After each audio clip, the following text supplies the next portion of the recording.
He wanted to do a theatrical play on the seerah of the Prophet ﷺ. Yeah, but I wanted to incorporate multimedia. I think it's more of interactive cinema.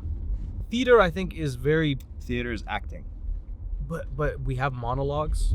We have like your storytelling essentially. I'm performing and they have... It was closer to a musical. In fact, I want to call it a Qur'anical.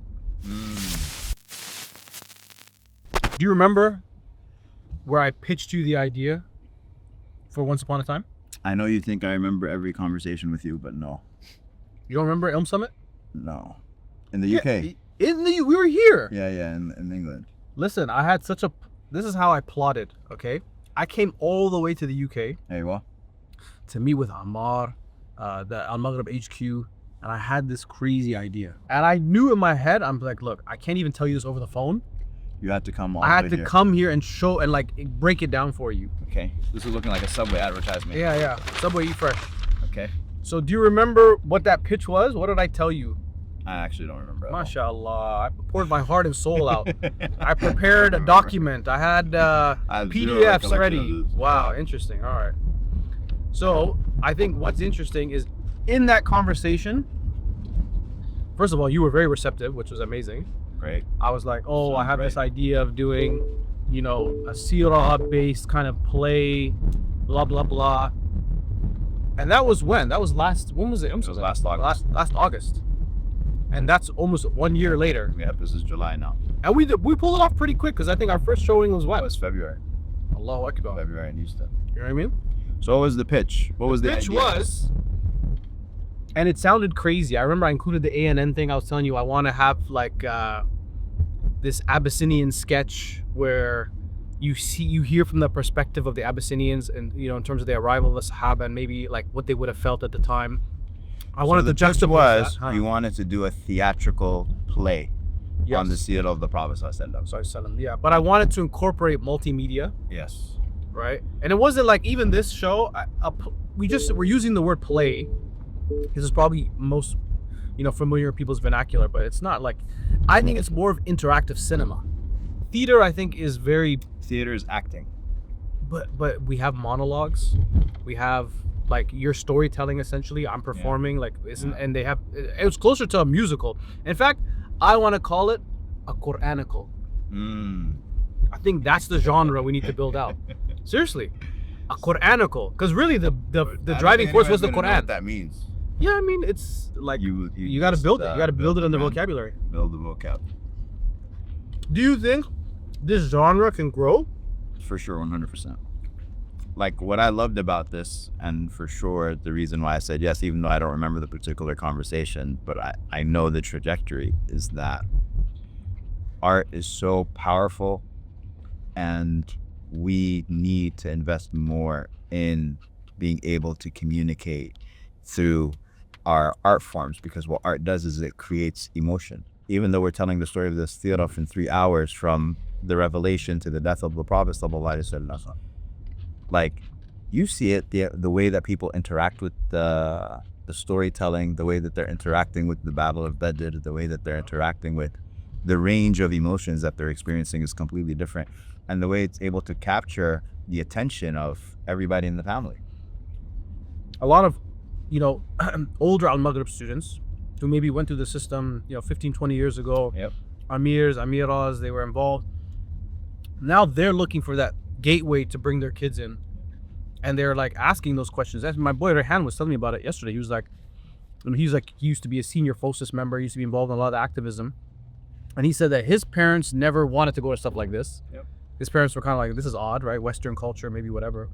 But now he is looking for ways to invest in his kids and give them that education. And, tarbiyah, I think at one level, but also like, I really want to build people's confidence in their Islam. I want kids to feel proud of being a Muslim. Like, one of the parts that makes me the most happy is when Badr comes on. And you hear people like, bro, we're singing about a battle that happened like a war that happened like 1400 years ago. But you see the pride in people. 100%. Like, we did that. Like, we were outnumbered. The odds were against us, and we still overcame. And I think that's an analogy that I want to extend to today as well, was the idea of juxtaposing the current day climate of Islamophobia with how the Prophet ﷺ and the Sahaba had to deal with what was then Islamophobia. Persecution. Right? And their persecution obviously was a lot worse. Yeah. Right? So do you find that to be something that actually is resonating? Like, do you think people are able to, and is there value in offering that kind of comparison of their struggles versus our struggles today? Of course. Teaches them resilience. You know, Allah says, وَكُلًّا نَقُصُّ عَلَيْكَ مِنْ أَنْبَاءِ الرُّسُلِ مَا نُثَبِّتُ فِيهِ فُؤَادَكَ.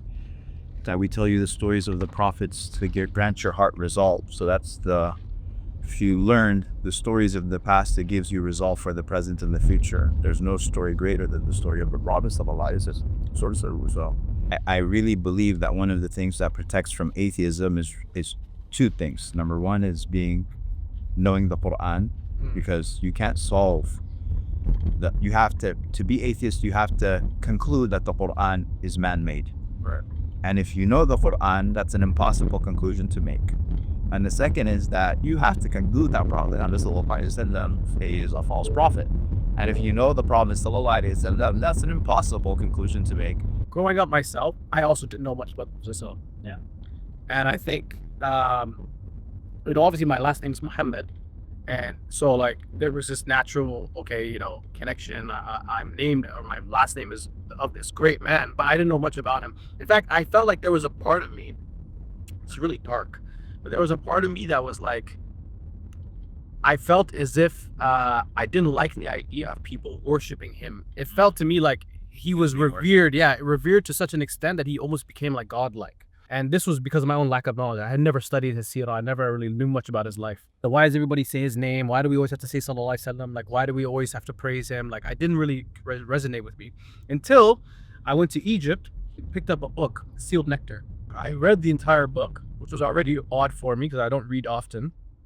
And when I got to the last few pages, and that statement, the Prophet ﷺ, when he said, if I had a friend, it would have been Abu Bakr. Yeah. Bro, I remember I was in a cafe in Cairo and I broke down and started crying in front of everybody there. And it was so odd. Like, by the way, that final sequence in the play is from Sealed Nectar. Yeah, I could tell. But that part of it, like the human side, and when you understand even how Abu Bakr was able to be that support system to the Prophet ﷺ, like that to me was I never thought about even friendship that way. Yeah. Like that to me is the deepest kind of friendship. Like the fact that Abu Bakr as-Siddiq was the person who Prophet ﷺ confided in. He reinforced his own importance and he tried to encourage him, and just like what you're saying about Khadija radiallahu anha. If I was a person that was, and I've done scams, I'm not gonna lie to you here, Sheikh. I've pulled off some mini heists of my own. I have no idea what you're talking about. Okay, that's good. Okay. Let's keep it off the record. Okay. If you wanted to scam people, wouldn't you take something away from them?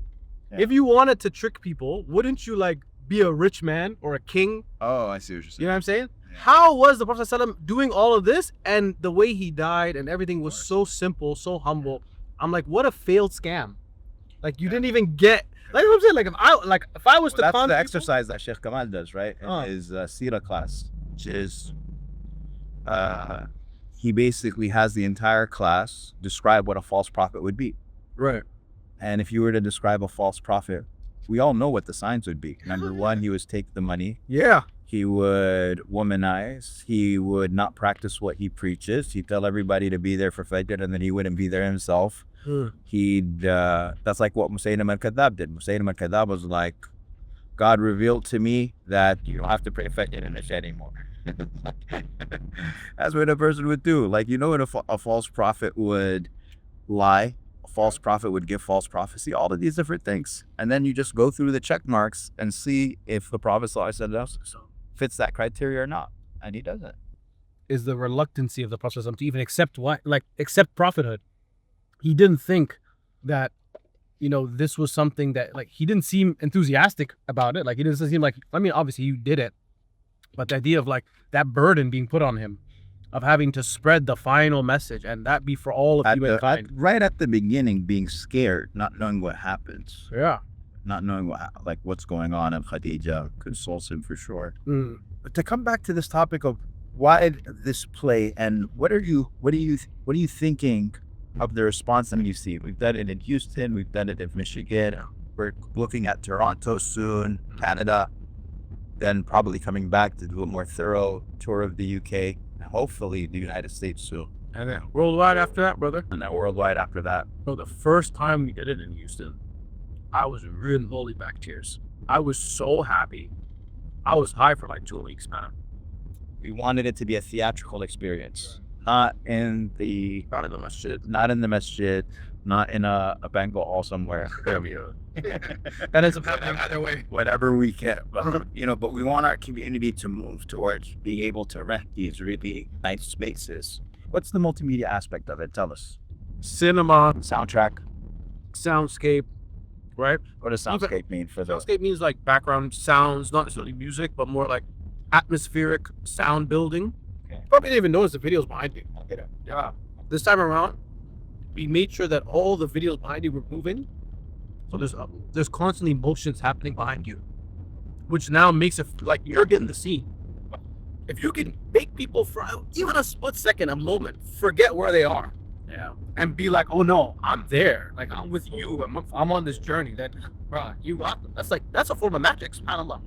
Like being able to really take people on a journey and make them feel as if they're experiencing things that they really, and I think that is probably the final frontier of teaching, like imagine what, we're talking about 3D, 4D, interactive, like VR. I think there's a world where people can start even with VR. Imagine the next iteration of this would be everyone put on glasses. And let's take a journey. Let's walk through Medina. Yeah. And let's go see the house of Aisha. Let's go see, that's where my mind's at. Category and genre into the future. What does that look like? Brother, we got to chase that puck. Yeah, I mean, it's cutting edge, man. MashaAllah. It's really exciting stuff. I wish this stuff was around when I was a kid. Oh my God. The idea.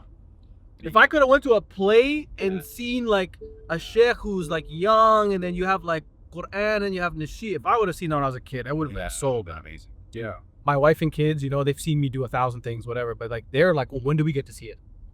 Like everyone's families are like, yeah, I want to see it. I can't wait for us to bring this to New York, to be honest. I'm waiting. Okay. New York? Toronto, obviously, but I mean, there's so many like LA. Like if we took this to California alone, yeah. California, we could just stay in California. Yeah. I feel like places that are also accustomed to the arts, places that are like, the UK is good, alhamdulillah. UK actually, you'd be people that are outside the UK, they wouldn't realize it, but like the UK in the last decade, I would say, has been a big pioneer of the arts. They've been really pushing it in different aspects, nasheed tours and different kind of variety shows. And I was a little bit scared about even bringing this to the UK because I was like, damn, bro, that stuff we were pulling off in Houston, it may not fly here because these guys have experience with like real Shakespeare and all that kind of stuff. Really? Yeah. Like they've experienced it at like at a higher level. And there are Muslim plays. Even though Shakespeare's from Texas. Even though Shakespeare is a Muslim, yeah, Sheikh Zubair. So, and you're just gonna let us steal Shakespeare from you like that, man? Holy Osman. Sorry. You have nothing to do with it. That's good. But anyways, which Ozzy Osbourne's doing his last performance here in Birmingham on Monday. So you see all the signs and I stuff? thought he's dead. No, man. Nah, he's dead. He's doing his last show here on Monday. Bro, he's been dead for a while. I had 60 people on my flight from Houston coming to Birmingham for this event. He was old like 20 years ago. I told them. I was like, I remember his reality show. Yeah. Even then, he could barely get a word out. There was That's like, what I'm saying. he's like performing in a chair or something. Like, okay. He's not even eating the bat now. He's looking at like kind of going out on a limb, trying something different. MashaAllah. Well, it's not a limb for me. Like, I love the arts. I really believe in its power, man. I feel like as Muslims, like, I always say that line, art makes culture felt. Like, people feel art. Yeah. They don't, with knowledge, maybe you might get them to feel something, but it's mostly speaking to the mind. Well, a performance, a poem, you see how people react. Art can make people laugh, it can make them cry, it takes them on a journey. Yeah. Makes people see, makes them connect, makes them understand. It would be another aspect that I'd love to somehow incorporate. I don't know how. Smell. Like if there was like a bukhur, we burn some bukhur in the hall beforehand, or if like people walk in, you put some itar on something on their hand. If there was a way to like even examine the smells during the time of the Prophet, that would be a study that would be very interesting. Even from a perfumery perspective. Yeah. Right? Like that. Anyways, I'm just thinking like, how do we incorporate more of the senses? There might be some scenes, like I think, for example, when there's the hijrah to Abyssinia. Right. Smell like an African. I was gonna say, incorporate some Ethiopian incense. Yeah, frankincense. That's like a big thing in Ethiopia. Right. So it's like you just have people walking around with, you know, like now we're all making the hijrah to Abyssinia, actually, and especially in your scene when you're giving the description. Yeah, just have some people walking around with the incense. Do they have to be black? I don't know if we can get that many black people in Birmingham. Fair enough. Oh, we can. Dude, we just walk to Coventry Road, pick them up one by one. One of the first times I came to Birmingham, there was the legend Usama. You know him, Somali? I do. You said, oh no, he's in the U.S. now. Yeah, he's in the U.S. now. Usama. And I asked him who makes the best chai, Mm. and without hesitation, he said Kashmiri tea. And then I said to him, brother, you're Somali, and you're saying Kashmiri tea? I said, blink twice if you need me to get you out of here. Who's in like? These brothers, they are the best. We love them. No, I mean Somali tea is. I love Somali tea. I think it's for some people, non-Africans, it's a little bit too sweet because they put the sugar in.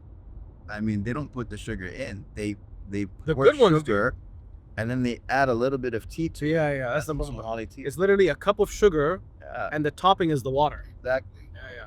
Fair enough. Imagine seeing a play, Seerah, theatrical, whatever, and it's 4 black guys doing it. 5. We have our Claudia also. Yeah, we're counting Ilyas as black. Yeah, we are. So actually, if we take half of Drew and half of Ilyas, that's a full person. So probably like a good 3 solid. Three black You know guys. what I mean? Yeah. But I think from a community perspective, it's very interesting for them to see us as young black men also like in this space and teaching and being a part of like, I don't know, just that experience. Yeah, presenting the Seerah and you know what is perceived to be an Arab like religion or whatever. You know what I mean? So you have Ilyas and you have Amin Davis. True. I want you to tell me just a little bit about their journey as well. Like, Amin, Ilyas, I know he told me that you literally brought him out of music. You convinced him to stop performing music and start doing nasheeds 10 years ago. Yeah. And Amin is very much somebody that you've taken under your wing for the past 2 years. You know, I'm an artist first and foremost. Like, you know, and You're artist, the OG, man. yeah, artists I think naturally like not selfish, but there's a level of like, you know, you got to worry about you. Like you got to like, I'm making art, I got to promote and do my own thing. Yeah. But what was nice about Ilyas, I think me and Ilyas, we complement each other very nicely. Mm. You know, Ilyas is a singer who can't write. I'm a writer who can't sing. Hey, well, That is marriage. That is a match made in heaven. So I think from day one, our relationship was very like symbolic or semi, what is the word? Symbiotic. Or we worked well with each other. We were very complimentary in that sense. And in the beginning, I was making films. I needed a soundtrack. and he has vocal tunes, which is this incredible platform. Yeah, now he does. Yeah, check out vocaltunes.com. But you know what? How I even met him was that I was making this film, and I told the director of the film, like, look, I don't want to use music. I want to use vocals only sounds. What should we do? And he was like, well, and back then there wasn't like an easy thing. It wasn't like an easy fix. Like, you'd have to make it yourself or whatever. So he told me, oh, I have a friend who's a producer, and I could probably get him to make this. All right, I was okay, dope. So he connected me with them. It was actually Ilyas and his boy. It was like an Indian dude that he was working with at the time, but Ilyas was like a full-on musician, like singer or whatever. So the guy was kind of directing Ilyas, his producer, the Indian dude. So I cheap smile. The Indian dude was the producer. Ilyas was just a singer. So the Indian dude was showing Ilyas like, okay, try it this way, and you make sounds like this, and he was like coaching Ilyas on how to do it. Alhamdulillah, anyways, long story short, Ilyas and this brother ended up making the full soundtrack for my film. And I told Ilyas, I made a promise to him. I said, brother, if you help me do this, I said, if you come over to this side, I'll make you a star. I had no idea. And by the way, I had no idea what I'm doing. I was also on my like anti-music, anti-nasheed phase because I was like a poet. We thought we're better than them, which we are, but we need them as well. I told him, I said, look, if you want to, I think I can really help you. I think I can actually get you in front of. Was he like in like a state where he was kind of done with music and you just kind of happened to? You know what's crazy? Or? He's so funny because he actually was like a good Muslim already. He was like praying 5 times a day, but then on the side, there was like, he was being pushed into this like mainstream music world with like, they want to get signed by this artist, and they want to go to the club, and they're trying to push a beer. And I'm like, bro, you're not even like that. Like, you're actually a practicing Muslim. Yeah. So it was nice because I felt like he was hungry, and I think when I presented him that offer, I think it really spoke to his fitrah, because I think he already felt guilty about what he was doing. So it was like just perfect timing. Like again, Allah subhanahu wa ta'ala just lined everything up. Where like I gave him, and I have this thing which I do, I call it the Morpheus offer. You remember Morpheus in Matrix? That I do. He gives you the red pill, blue pill. So there's a lot of artists, by the way. Most of them I've given the pitch, most say no. Yeah. Most take the red pill or whatever. I don't know which pill is a blue pill. But there's a few where I tell them, hey, look, if you ditch this and you go this direction, I think you could be good. I think you could do very, very well. It's a very scary thing because it's, unknown. You don't really understand like what you're getting into. But with Ilyas, alhamdulillah, he had good iman. He was like I said, had knowledge about Islam, had a really nice voice, had qira'ah. Actually was already reciting Qur'an very beautifully. So I'm like, bro, I'm taking you back to where you're already supposed to be. You were never even supposed to be on that side. I thought he was offside. You weren't supposed to be there anyways. Started writing songs for him. And for me, the songs were very easy. It's a lot easier than poetry. Like writing nasheeds, bro, I write nasheed in like 20 minutes. Poem, I might take a month, 2 months. I'm blessed.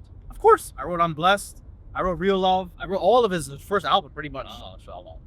It's not to brag, but it was genuinely like fun. Like it was easy to do. Like I wasn't stressed by it. I could just, if I hear he'd send me a melody, I'd be like, all right, no problem, I'll write it for you. You know what I mean? So that worked out perfectly.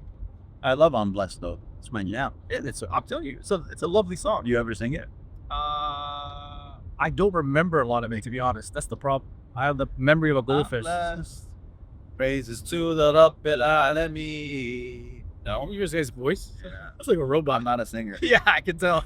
In the beginning, I didn't decide to manage him. Right? It was like I told him, I'm an artist. You're an artist. I'm gonna put you on game. I'm gonna teach you what I did as an independent artist. Now he's got like millions of views on his videos, and mashallah, like he really has taken off. Yeah, I should have got a cut then. Because I was like, this guy's not gonna go anywhere anyway. I'm like, this is my sadaqah. Let me just get back to the ummah, my thought was like, oh, let's get you in front of the Somali crowd. I was like, the Somalis they should appreciate you. Why not? Bro, I remember bringing him to a conference one time, and the Somalis were cool with me. They had accepted me, and I brought him up, and they were like, what is this? Like, he's singing? Like, oh, is this? And they were like, no, this is not right. And then Somalis, I guess, are familiar with poetry. They are. Yeah. But also, who was big that time? In Toronto, The Weeknd. So I just told him, this is not The Weeknd. This is Jummah over here. We got our own Jummah, man. We don't need him. That didn't really work, but it was dope because, like I said, we were mutually beneficial. I didn't decide to manage him at the time. I wanted him to kind of learn the ropes, and I was trying to teach him. And for the most part, he did a very good job, mashallah. Right? Kind of just built his own career. I would help him, and I shot a bunch of his early videos too. You know what's the crazy part? SubhanAllah. I actually wrote a TV show called A Different Tune that I filmed for a channel here in the UK called Iman Channel. Okay. And it was about a nasheed artist played by Ilyas who was working daytime as an Uber driver. In the Uber, he discovers this guy who ends up being his manager, who was me. Okay. So I had wrote about me managing him like 10 years before I even managed it.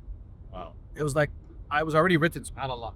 You wrote a TV show, like one pilot, or? I wrote a full series. We actually shot about 6 episodes, and it aired on TV, on Iman Channel here.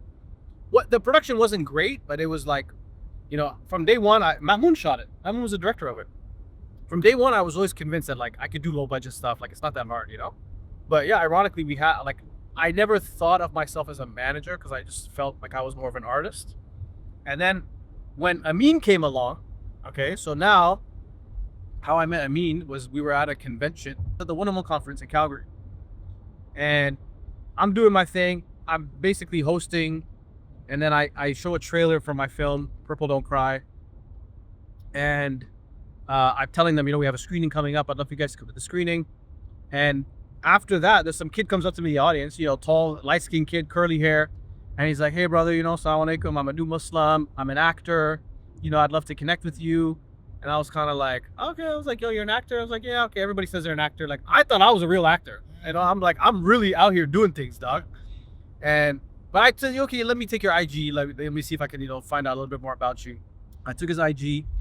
I went home. I put his name into IMDb, and I was like, "Oh my god, This guy's an I was like, this guy is the real deal, brother. I've been faking it till I make it. He already made it. Okay, I saw his resume, and I was shocked. Because first of all, at like 19 years old, he had like 50, 60 credits of like different shows, movies, TV, theater. He was in Matilda, the live theatrical version. He was like, Paw Patrol, Arthur, Heartland.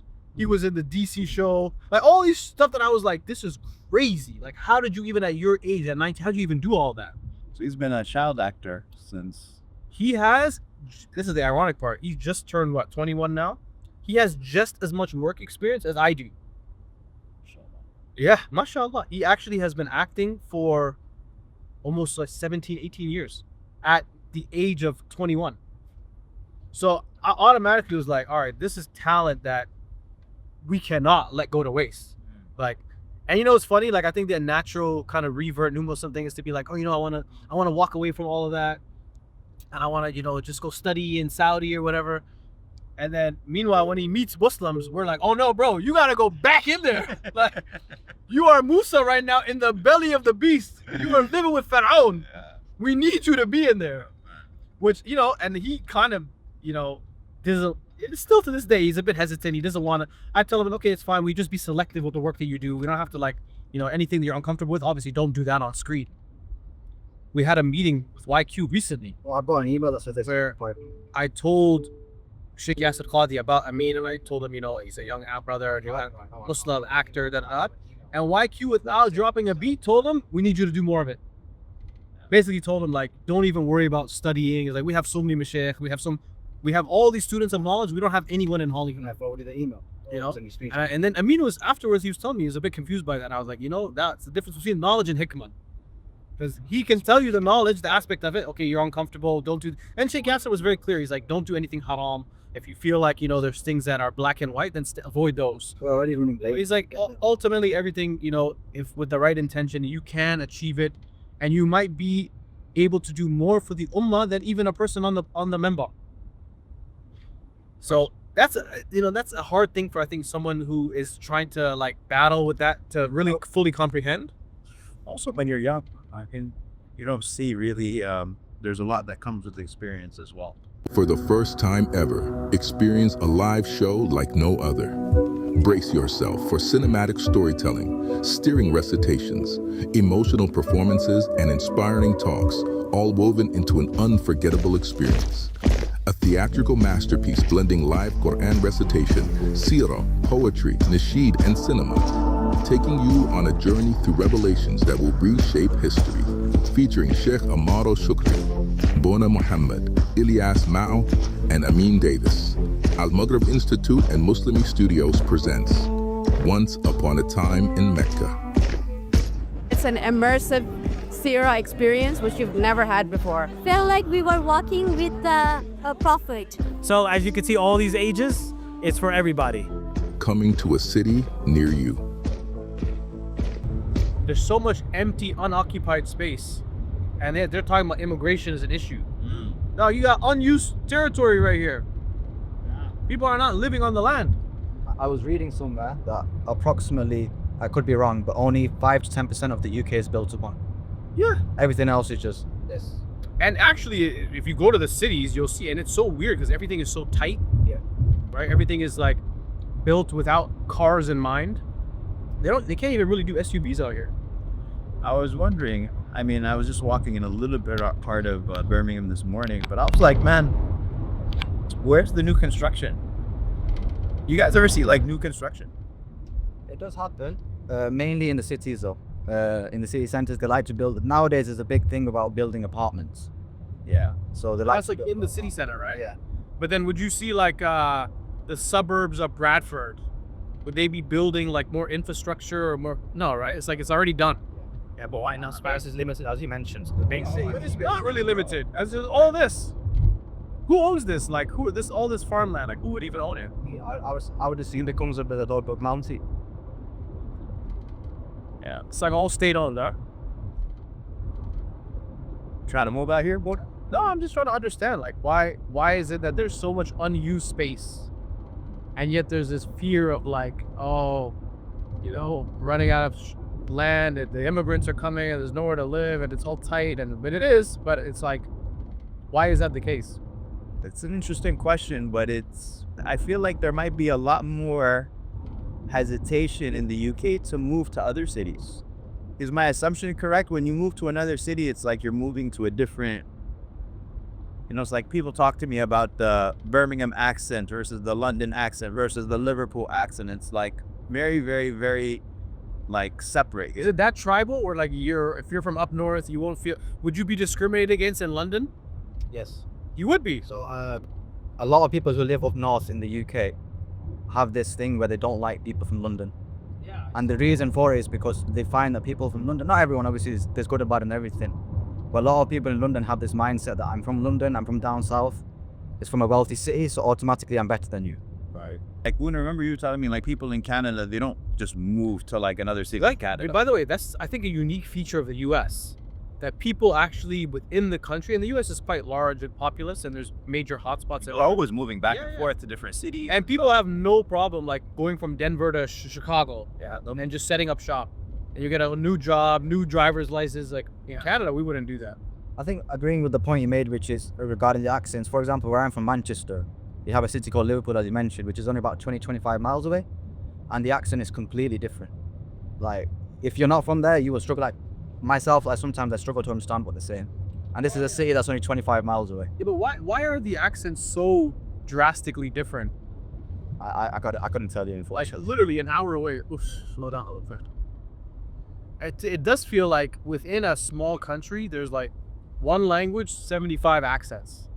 It's like, how is that even possible? Honestly, I went to Tesco this morning and the lady started talking to me about something and I had no idea what she was saying. Whenever they are, man, they don't have to go anywhere. Look at this countryside. Look. Chad, you shoot those. They don't need a shepherd. They don't need anybody to lead them anywhere. They just wake up, nibble, go to sleep. But does somebody own them? Man, I feel so bad because I see my cows in Sudan. That's what I think of. They need like full attention. They need somebody to go take them, somebody to go feed them. You see their rib cages, masakin.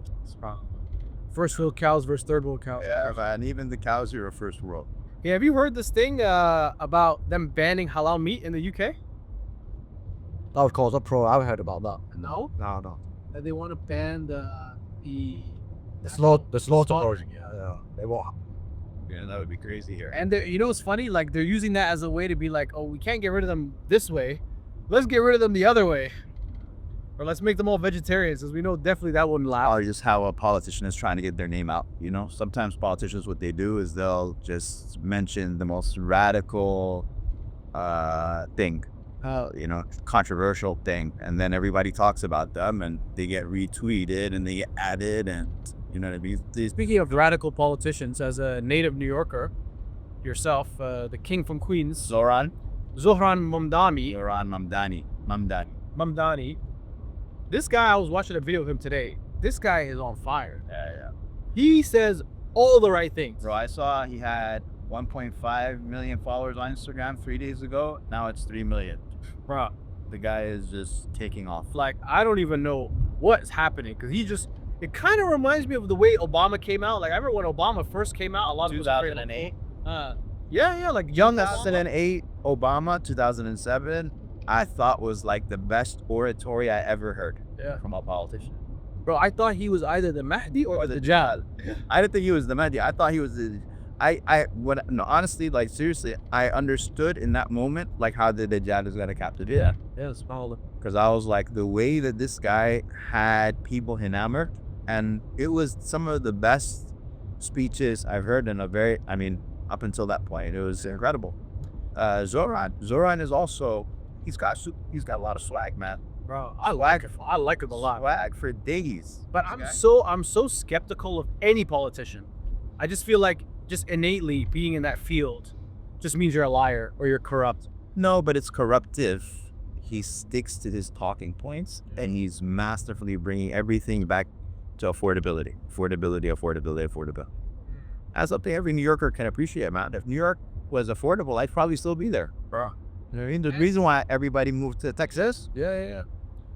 And for him to like, he's talking about a free bus service. He's talking about like really taking what is like known as like because it's hard. I think it's hard to do new things in New York because it's like there's not enough space. Everything's already been done.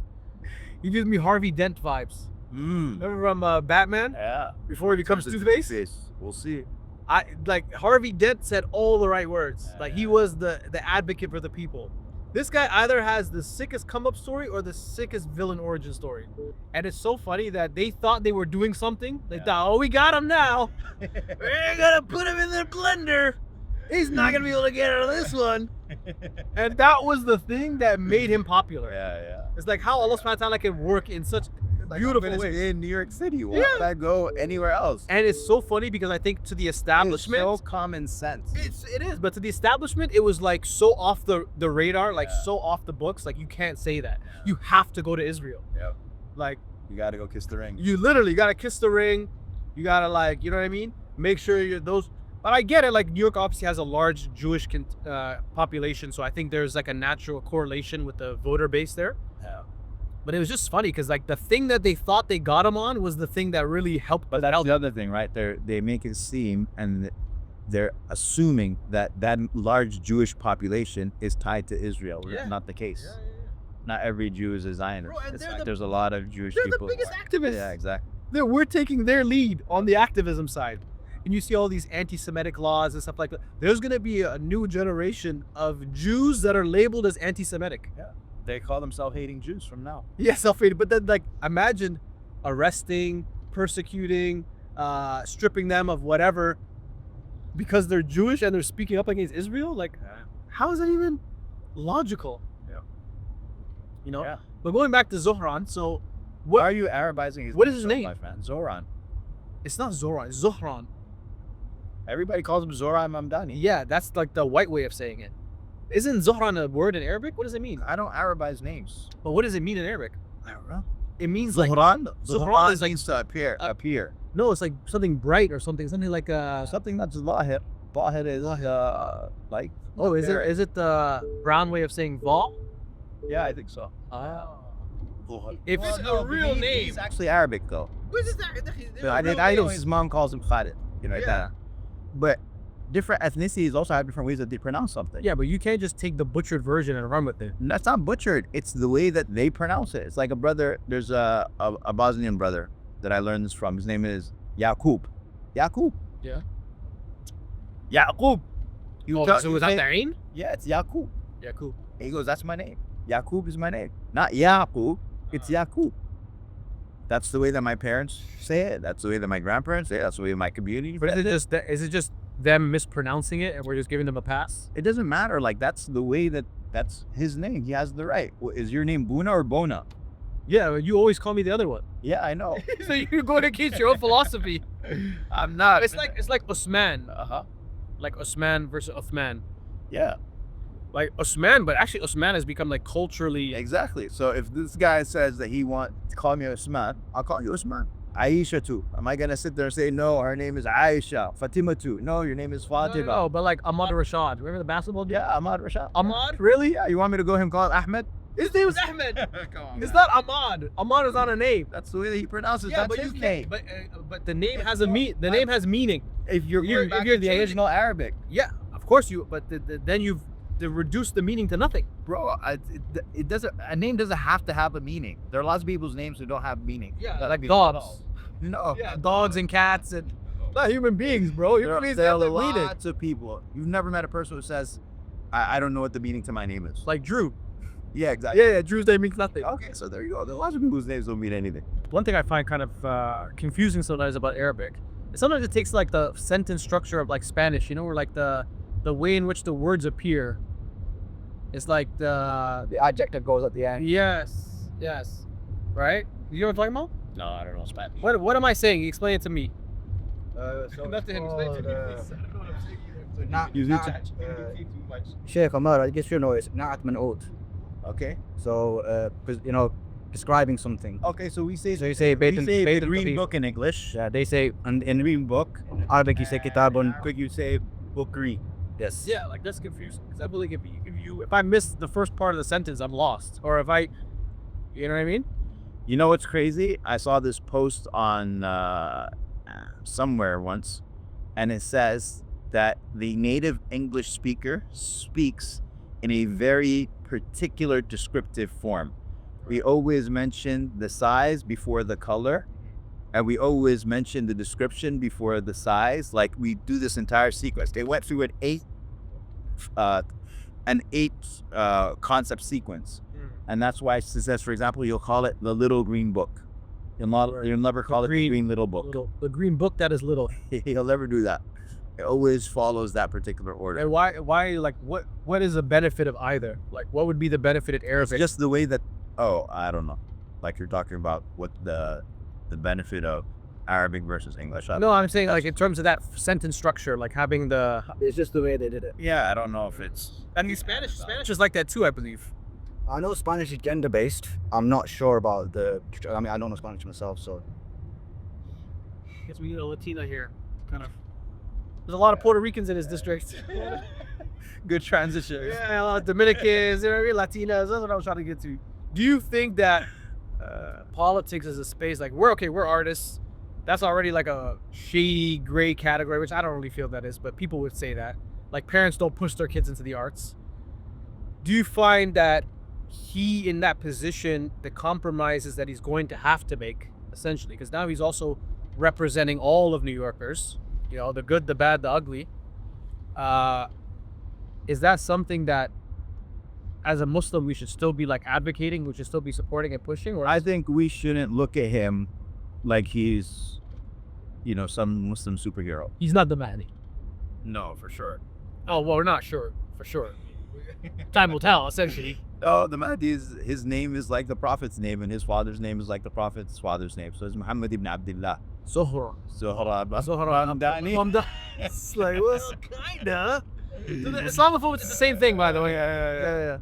No, but you're saying so. What I'm saying is that we shouldn't you put him on that type of a pedestal. You're not gonna put him on a masjid tour and conference tour. You don't think he's gonna pop up at mass or any of these places? I think that would be a mistake if you end up making him into like some sort of like Muslim, lionizing him in that way. I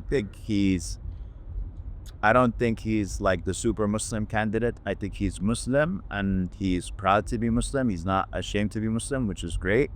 But then at the end of the day, his platform isn't a Muslim platform. It's not at all. That's a democratic socialist platform. And we agree on him on the idea of affordability and definitely agree with him with regards to certain aspects. There's certain aspects that we're not going to agree with him on. I wouldn't make him into like this hero because we've done it before. And we've been disappointed. And you're going to be disappointed. That's just the way that it goes. You're going to be disappointed if you have high expectations. Very New York way of looking at things, by the way. No, it should be an experience way. Like, how many times do you want to do this? How many times do you want to be let down again? He's also African. Hey, of course, Uganda. He's one of them. One of the ones that Idi Amin, I guess, kicked out or what? I don't know what his story is, but I was just in Uganda a couple days ago, by the way. Yeah? Yeah. Did you talk about her? No, I was there before he... I wonder what the reception there would be for him. Oh, man.